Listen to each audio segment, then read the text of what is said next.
What's up mga bay, may adlaw sa inyong tanan. So ito na nga yung continue sa pinost ko noong nakarang araw sa cabinet. So yan nga, mag-assemble tayo. So syempre kailangan natin ng tools. Yan, at saka bit. So kung mapapansin mo, medyo makalat talaga yung room namin kasi malit lang eh. So yung cabinet na yon binili namin kasi dahil dyan sa sampayan na yan para mawala yan. So gusto talagang i-terminate na yan ni Mrs. So syempre kailangan ng manual. At saka yung mga screw. So medyo mabigat siya mga bay kasi IKEA kasi yan eh. So inumpisahan ko nang mag-assemble. So habang nag-assemble ako, tumitingin ako sa mga YouTube tutorial. So sinasabayan ko siya pero tumitingin din ako sa manual para sure.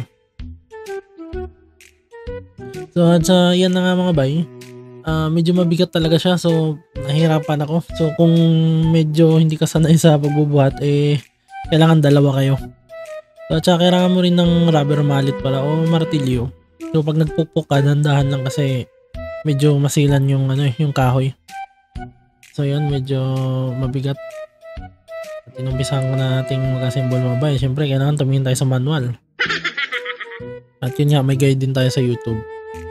So yan, nilalagay ko muna yung screw. Kasi yung screw niya, isang size lang na malaki, yung pang mahaba.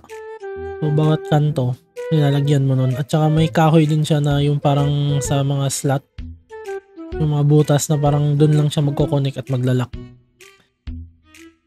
Mga bay, medyo napagod na ako. So tingin muna tayo sa manual. Kasi nalilito na rin ako. Kaya nga binaliktad ko yan. Kanina nakaharapin sa kabila eh. So yan, nilalagyan natin ng screw. So mabilis lang naman, madali lang. Check mo lang yung manual.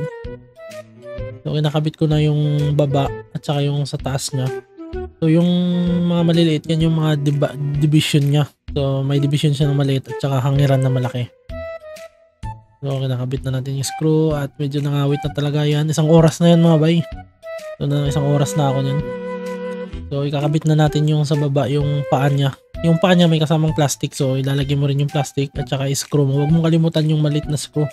Kasi yun yung nagpapatibay pag ililipat-lipat mo. So medyo matagal talaga yung proseso, pero mo isang oras na sobra. So yan, ipapako mo yan. So may kasama siyang guide para hindi ka masaktan. Hindi ka marunong magpukpok, no? So yan, rubber mallet yung gamit ko para iwas sa damage sa kahoy nga kasi medyo masailan yung kahoy.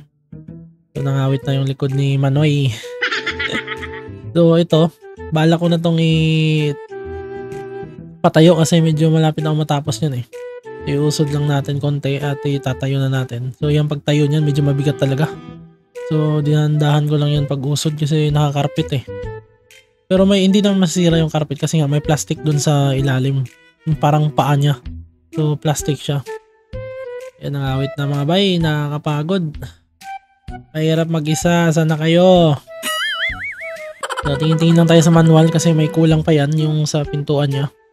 Ayan na nga, yung tinuturo ko dyan, yun yung medyo matagal kasi i-align mo yan eh. So hindi basta-bastang ikakabit mo lang yan. Kasi magkakaroon yan ng gap. Pag hindi mo yan nakabit ng maayos, yung gap, may malaki, may masikip. So yan, check ko muna kung madali bang matumba. Pero may kasama siyang yung connector na pwede mong butasan sa taas at ikakabit mo.